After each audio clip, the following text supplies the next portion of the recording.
As you can see, we've installed the black bracket. Now, Brad's going to point at the 2 screws that are loose, okay? Do not tighten these. We're going to tighten them after we install the fan. This slot right here matches the one that's in the black bracket. And we're going to install that right now. Simply.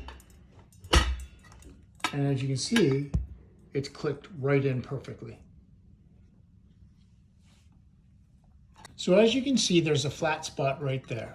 What Brad is going to do is he's going to take the remote control and he's going to slide it right into that spot right there.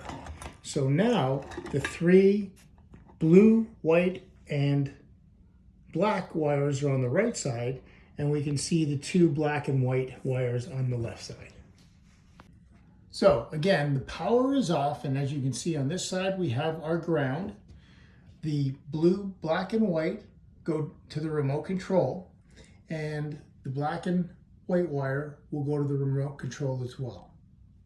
Brad is going to take a wire nut, and he's going to tie off the ground wires, the copper wire that comes from the house, and the green wire that comes from the unit.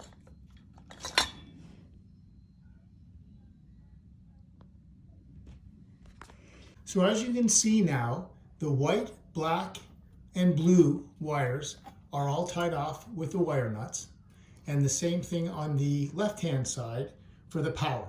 The black and white are all tied off with the wire nuts. So now what we're going to do is we're going to raise up the wires inside so that they're out of the way.